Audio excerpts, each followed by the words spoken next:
Perfect timing, girl. Hey, this is Neil's on Dynasty. Please like, share, and subscribe. Be kind, helpful, and grateful because it's better than being a jerk. And buy some silver, some platinum, and some crystallized osmium because it's sound advice. It's not financial. Anyhow, that's not what this is about. Imagine. Woo! Yeah, that's right.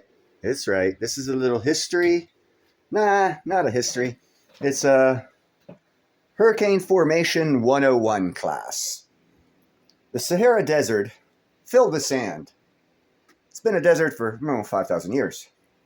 It blows heavy winds. Dust particles go up into the upper atmosphere, go over the Pacific, and stop the formation of hurricanes because of all the particulates in the air. Doesn't warm up enough in the Pacific to cause hurricanes. There's a couple things going on. There's some cool water heating going on the southwest side of South Africa. That's bizarre. I'll do another video on that. But to stop the sand in the Sahara and the wind in the Sahara from blowing those fine particulates into the air and it blowing out in the Pacific, lowering the temperature of the atmosphere there to where it won't be a temperature where hurricanes can form, one way to stop that from happening is to have rain in the Sahara, which hasn't happened for I don't know, a very, very long time, several hundreds of years. Having said that, I'm going to prove that there's been rain in Africa. I've said this on a few live chats. People talking about like independent mini united. I was telling people, hey, and no one paid attention because, it's all conspiracy theories. It's no fact about it. Our world is changing. It's wobbling. It always has. There's solar flare cycles. They've always been there. The combination of the two of them are causing atmospheric differentials, much to the credit of Count Derpula. He said something about some sort of a weird non-solar cycle that he called solar cycle science. It's non-solar cycle. The only thing it has to do with the solar cycles is it's a study of atmospheric and water temperatures based off of the 11-year solar cycles that have been recorded since 1775. And that science is still in progression. It's only been around for 100 years, but it has nothing to do with solar flares or solar cycles. It's the study of atmospheric and water temperatures on Earth based off of solar cycles. And that does have something to do with the atmosphere. So the study of that science that Count Derpula was talking about can give you a better look at what's going on. But neither hither nor thither. This is the new African channel, Sahara Desert submerged by Dudley floodwaters. Is this the new normal? 17 minutes ago. We're first. Here, check this out, guys. Make sure to like, share, and subscribe. I'm not going to show you sharing it, but we'll get into this part of it. What happens when the world's largest hot desert, the Sahara, suddenly experiences a deluge of rain? This question might seem almost impossible, considering the Sahara's reputation as one of the driest places on Earth. Yet in September 2024, some of the most arid regions in southeastern Morocco received more rainfall in 2 days than they usually get in an entire year, transforming the landscape in a spectacular, almost surreal way. This rare meteorological event saw parts of the Sahara Desert, including regions like Tata and Takoumait in Morocco, turning into temporary blue lagoons, with water pooling amid palm trees and sand dunes. Takoumait, a village located about 450 kilometers south of Morocco's capital Rabat, received over 100 millimeters, about 3.9 inches of rain within just 24 hours, a third of its typical annual rainfall in one day. This amount of precipitation is astonishing, especially for an area that usually receives less than 250 millimeters of rain annually. This downpour wasn't an ordinary rainstorm. It resulted from an extratropical cyclone that drifted into the Sahara, pushing across the northwestern part of the desert.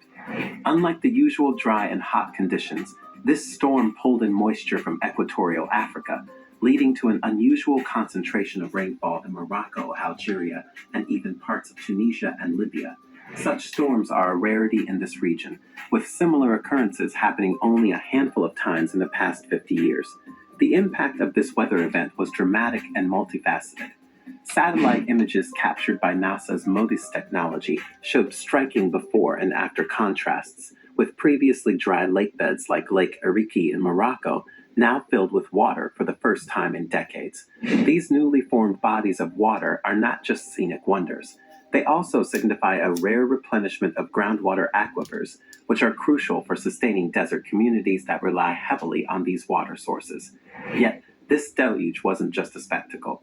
It brought both relief and destruction.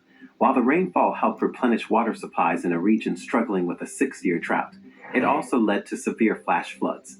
Unfortunately, these floods were deadly, with more than 20 fatalities reported in Morocco and Algeria, along with extensive damage to homes, roads, and agricultural fields. In Morocco alone, rural areas were hit hard, with 56 homes destroyed, prompting the government to allocate emergency relief funds to affected regions. This extreme weather event could be a sign of what's to come for the Sahara. Climate scientists believe that such extratropical storms might become more common in the future due to global warming. As the atmosphere retains more moisture and temperatures rise, these storm systems are likely to become more frequent and intense, changing weather patterns across the Sahara. Such shifts might lead to more significant but unpredictable rainfall events in one of the driest regions on the planet. While these rains offer a momentary respite from the drought, they also pose challenges for local communities that are not accustomed to such extreme weather. As the desert landscape recovers from this rare inundation, experts are left pondering the long-term effects on the Sahara's climate and ecosystems. Could these sudden bursts of rainfall bring life back to its arid lands, or will they create new challenges for the people who call this vast desert home? The transformation of the Sahara after these rare storms reminds us that even the most unchanging landscapes can surprise us. It's a stark illustration of nature's power and unpredictability, showing that even in a place where the sands seem eternal, water can still find its way. So, what do you make of the Sahara Desert experiencing its first floods in over 5 decades? Share your thoughts and insights in the comments section below. Yes, share your thoughts in the comments section below. With that, I agree with.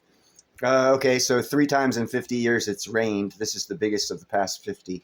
But it did stop the sand from blowing, and that stopped the finer particulates of sand from getting to the upper atmosphere. And because of the wobble of the earth and the changing, it's not, God, people, it's not global warming. It's natural occurrences.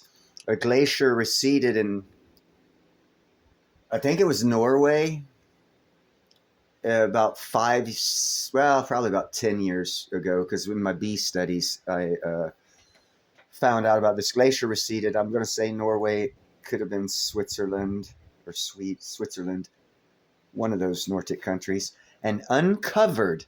This is uncovered. That means the glacial ice came in and covered this farmhouse up in the 12th century, meaning that before the 12th century, so the 11th, 10th, and 9th, and 8th, and 7th, and 6th centuries, it was arid and farmable soil up underneath where that glacier just receded, meaning that back in the 4th and 3rd and 2nd century, we had climate change due to global occupation of the planet and our farts or something, or it's a natural progression of a living planet in an ever-changing ecosystem of space where things consecutively and continuously happen, making change. That's why we go from snowball Earth 13,000 years ago to not snowball Earth now. It's not because humans started making stuff and farting and eating cows. That had like 0.002% difference. If you look at China, China is opening up like 200 coal-powered power plants this year. So as we clean up and get taxed for cleaning up, they get to dirty up and keep the atmosphere the same. So it's not global warming, it's a lie. It's a game. And now, because I got riled up, I'm probably going to get a strike. But who cares? You guys have a great day.